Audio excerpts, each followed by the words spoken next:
Hey, this is Rachel Pontillo from CreateYourSkincare.com and HolisticallyHooked.com. Thank you so much for joining us today. I am really excited to share my guest, Tisha Jill Palmer, with you today.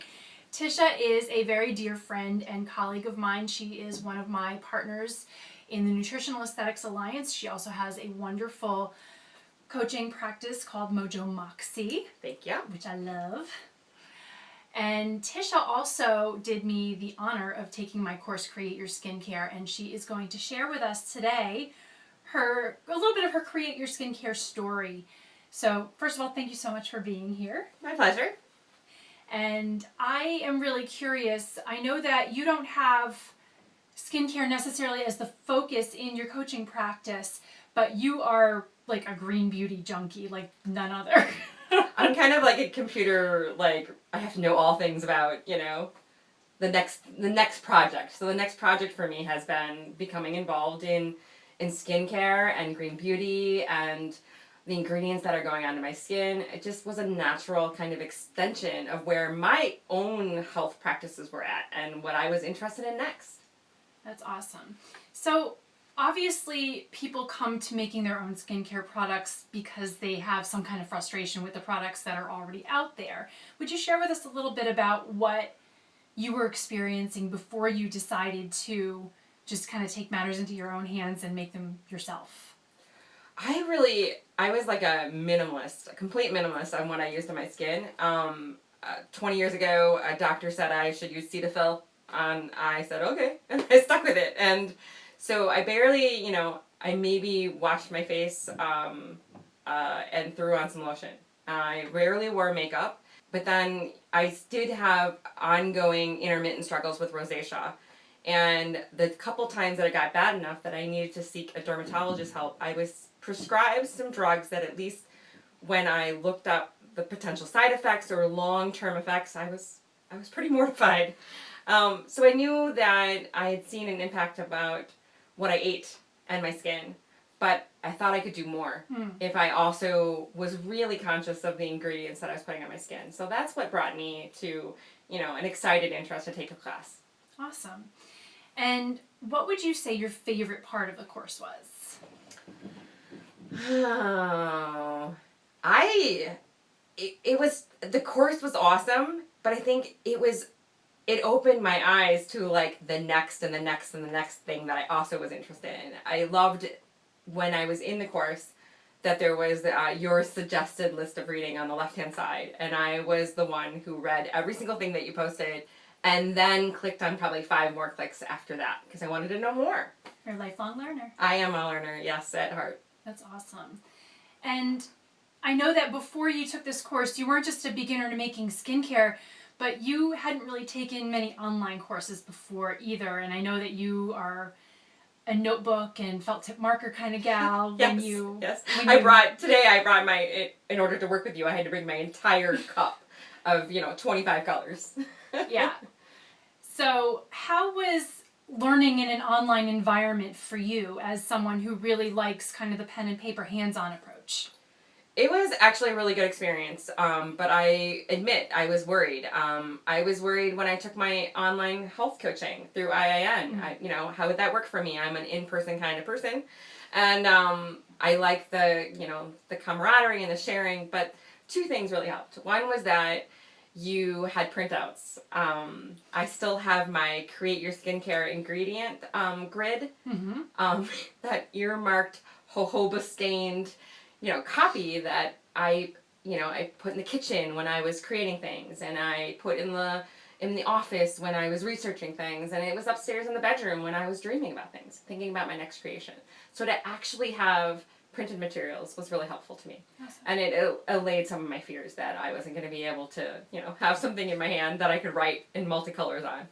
So that was one. And then the other was that you have such, a way to communicate with other people in the group, not just you, but I found some of my, best inspiration and listened to what other people were buying or where they were shopping, where they were sourcing their ingredients. People brought up wonderful questions like, the difference between different types of squalene, and it generated more interest for me. I have to say that's my favorite part of teaching the course is seeing the conversations that happen in the forums, both on the website, in the comments, but also in the Facebook group, in our private Facebook group. The questions that come up, but the way people are supporting each other with giving suggestions on where to get stuff or get this type of this, not that type. Sure. That's been really great for me to see, and it also has taught me. I mean, they always say that you learn more when you teach. Right, That exactly. is so true. Every single time we have a live round of the course, I learn something new.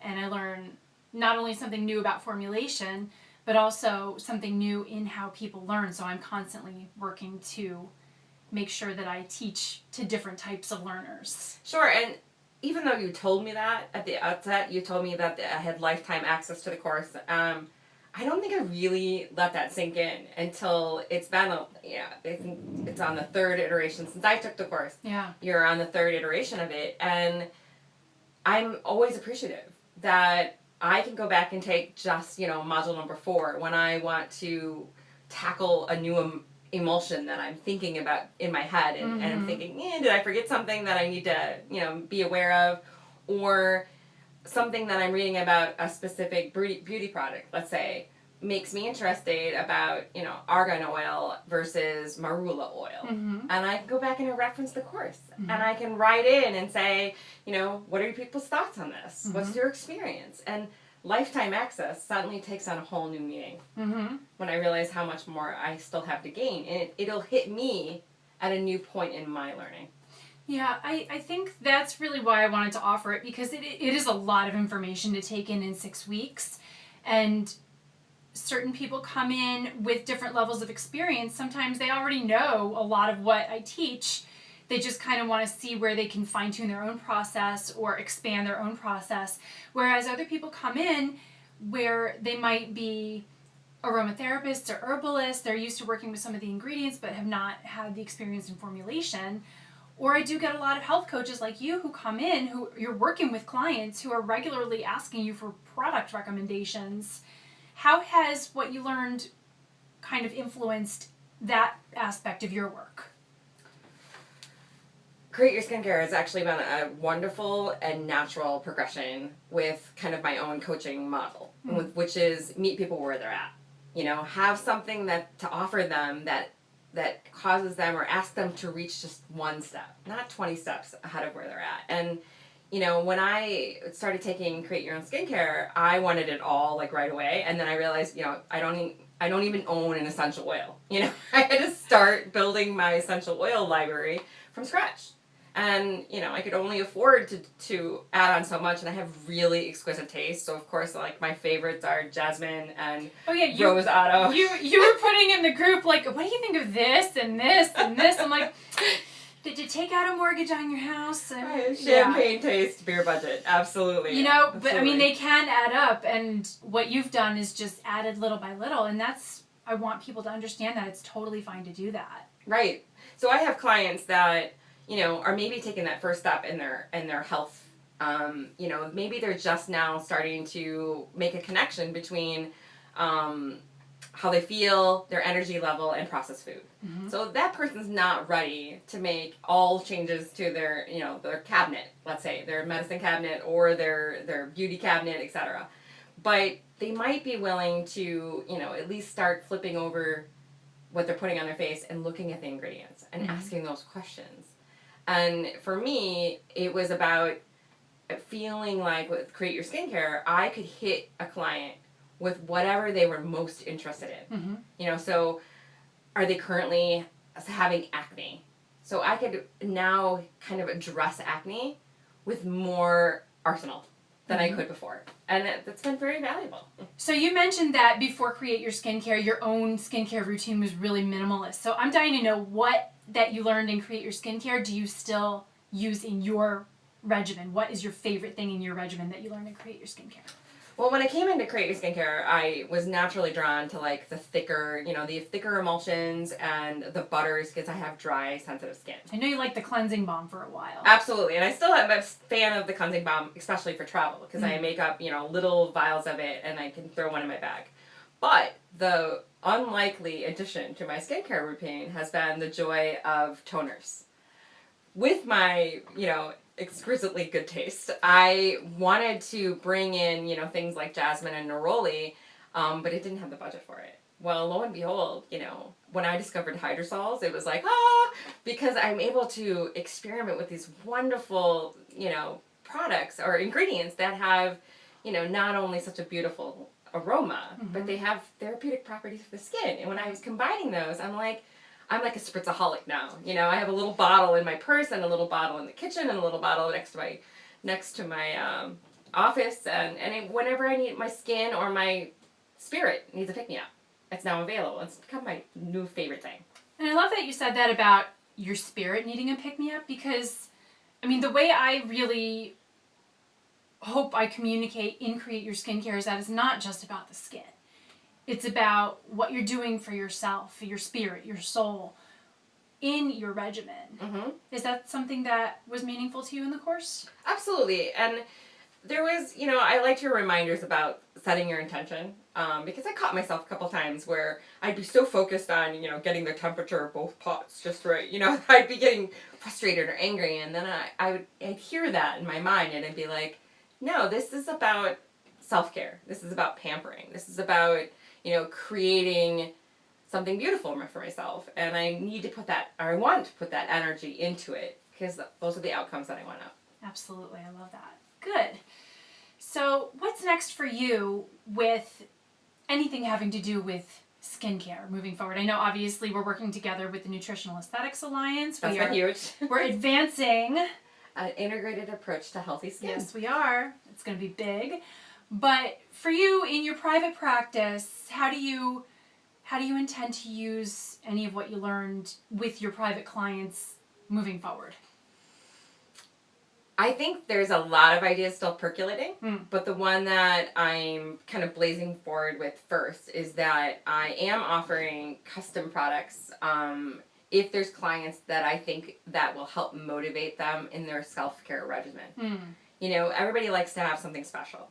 Everybody likes to feel taken care of. And this is a way for me to kind of reach out to a client and create a dialogue around, what's unique about you? How can we support that?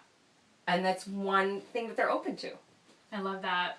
Customization for me, I know in my work with my clients, it has made all the difference, because you're absolutely right. Feeling like something is just especially for you. Nobody else has it. It's just for you. It was made especially for you. Is that something that you find your clients respond well to? Absolutely. And I'm like my best client, right? I think we all are our best clients. Exactly. Well, I'm currently on a quest for the perfect deodorant, and I've been on this quest because I happen to be very sensitive to baking soda, and I also am not responding well to any coconut oil. Prime ingredients in the natural deodorant world, right? And so I've been playing around with the recipe that you shared with us, and I'm having some success with the shea butter base. But then adding different ingredients to make it also smell the way I want it to smell. And have the right texture, and to be able to withstand the greater temperatures in my bathroom this time of year, that kind of thing. Definitely. So customization, it makes me feel like I'm endeavoring for me, and that's a rare treat. I love that. Tisha is very eloquent, as I hope you've noticed. Half the time we're on the phone and I just want to record the entire conversation because it's like this beautiful monologue. And anyway, Thank you. So you shared with us what is next for you in your practice. I would love to know what's next for you personally with your skincare journey. Well, after I perfect the natural deodorant, which I know it's fall, but it doesn't feel like fall outside. No, certainly not. I need it. I have a list, literally, up to the right of my computer, growing of ingredients I want to explore. And then I know that you're venturing into maybe adding a little color to the skincare, and I'm a big fan of the tinted moisturizer, because for me, non-made-up look, but still get the moisture that I need. So I'm super excited to be empowered to take that into my own hands. That We're actually going to play with that after we are done here. I get to be the first model. I know we've talked about a few different ingredients that you've experimented with. What has been your favorite ingredient? I know we all have our favorite essential oil, or our favorite like signature ingredient that we love. What is yours? What's that for you? I'm going to give you two. One is that I just discovered a love of all things neroli. I did not realize that that was what I was responding to when I picked up so many of the products like that I swooned for. That was the key scent. And the other one would probably be, oh my God, I can have a list. I love the use of teas. I'm a huge tea fan anyway for all its other health properties and the way it makes me feel when I make a nice pot of tea. But to use it on my skin, it was like opened up this whole world of possibility for me. But my favorite serum is the simple jasmine and squalene. Love it. My skin just, thanks, love you. Love it. Not the sea buckthorn oil? No. Oh my gosh, you have to tell everybody. She told you I was a total newbie when we started taking, when I started taking this course. I was super excited to make my first serum. And I had read that sea buckhorn oil was really good for my skin type. And I was like, I ordered a big bottle. I didn't read the fine print that it probably should be used in a really small concentration because of its color. So I called my first serum the Oompa Oompa oil because literally I looked like an Oompa Loomp when I was done because I put it in 50%. I mixed it with avocado oil and put it on my face. I was walking around orange for a week. But you learn. Well, and for your skin tone, orange, not so much. Not so much. I know you were in a blue skin product phase for a while. Yeah, I was. I think it's in the bottle. It's so beautiful. I mean, you put it on your hand to put it on your face. The color blue makes me think of calming and kind of, the reflection and the tidal pool. It just takes me someplace. So I was obsessed, and I still have a penchant for it. But you found some blue ingredients. Yeah, finding all the blue Naturally ingredients that are out there that don't make me look like a Smurf on the outside, but Smurf, Oompa Loompa. but looks super pretty in the bottle. I'd like to break through too on the product packaging because I think for me, the only thing that I still feel a little frustrated with is that I can make this gorgeous ingredient-based product, right? And I say ingredient-based because I put really, a lot of attention in the quality of each and every one of the ingredients. So maybe it's simple in its formulation, but it's really a kind of a heavy-duty hitter because of its ingredient profile. And then I put it in an amber bottle with no label. And it's like, wow. Yeah, exactly. So I'm pushing myself to think of ways to kind of up my game in that area because it matters even for things that are sitting on my own shelf, let alone if I'm spending that energy into communicating with a client on their needs and I really want them to have that feeling of special. I'm not delivering it if I'm delivering it in an unlabeled amber bottle. Well, I really appreciate you taking the time to chat with me today and share your Create Your Skincare story with our audience. I'm glad I could be here. So thank you so much for watching, and thank you so much, Tisha Jill Palmer of mojomoxie.com. Make sure you check that out. Thank you. Thank you so much. Thank you. Bye.